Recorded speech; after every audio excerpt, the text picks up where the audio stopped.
Hi, Kimbark Coyotes. Welcome to this edition of Crazy Critters. Can you guess what we're going to talk about today? Listen closely. Now use your eyes. What do you see? That's right. Today we're going to be talking about amphibians, like my frog friend here. So amphibians are a class of animals, just like your reptiles, mammals, and birds. They all have a backbone, even though we can't really see it in my puppet here. And they are cold-blooded like reptiles. They hatch from eggs. The adults lay the eggs in shallow water, and then that's where we get our tadpoles from. And they do go through metamorphosis, which is a change. If you were in first grade at Kimbark, you studied metamorphosis and life cycles. We'll talk more about that next video when we talk about these fire-bellied toads, which are super cool. Wait till you meet them.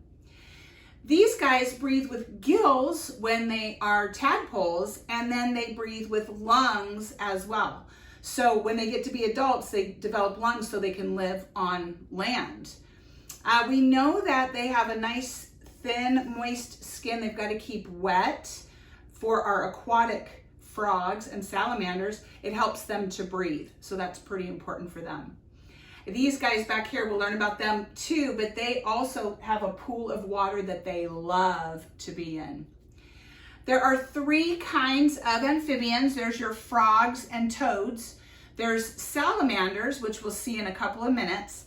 And we have something called a caecilian, which is a type of salamander that has no legs. It kind of looks like a snake, but in the water. Typically, these guys will live in freshwater, so a lake, a pond, a stream, even the rainforest. And a couple of things we know is that the adults are carnivores and predators. That means they hunt for their food and they eat meat. You know, insects, flying flies, dragonflies, worms, and so on. But the tadpoles living in the water will actually eat more vegetation, like little algae and things floating around. And we know that amphibian refers to having two lives, one in the water and one on land. Now, let's go meet our little amphibians in the other cage. All right, here are our two amphibians. We don't normally see these guys too much because they hide so often in their tank.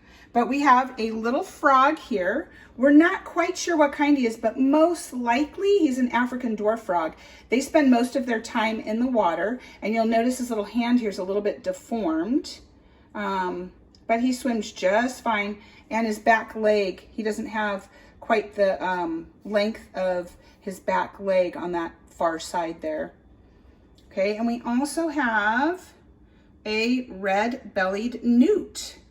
He looks a lot like a lizard, doesn't he? So these guys are both amphibians. They eat bloodworms, so I just get bloodworms from the feed store and I throw it in there and they eat them when they want. And they're very shy. Now, we know that this newt, I'm gonna focus more on him right now. We know that this newt his scientific name is Pterica revularis. Okay, I know that's kind of a crazy one. And he is native to Northern California.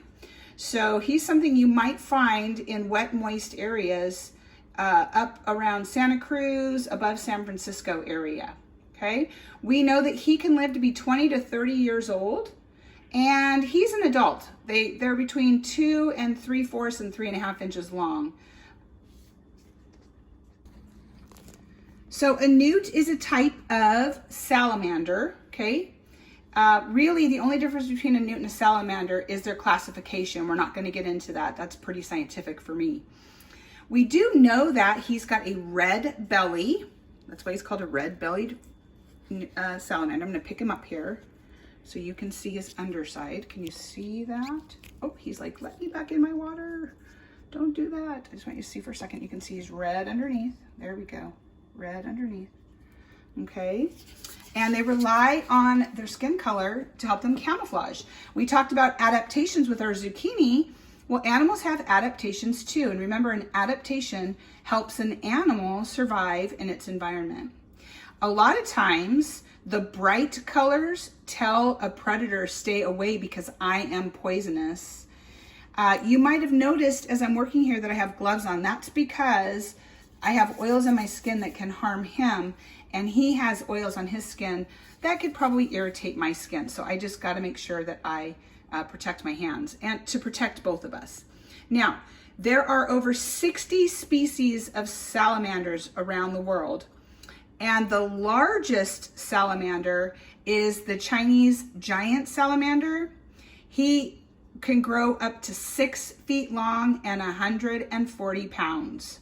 Wow.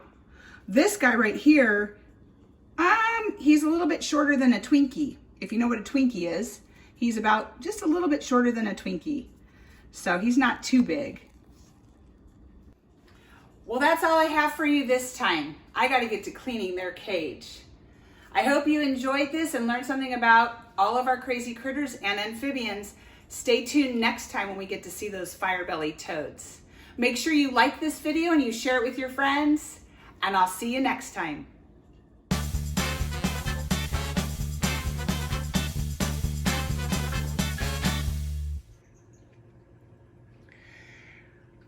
And a huge, huge shout out to Pets in the Classroom for providing us with a grant to make this beautiful new habitat for our newt and our frog. Thanks so much for supporting our classroom animals.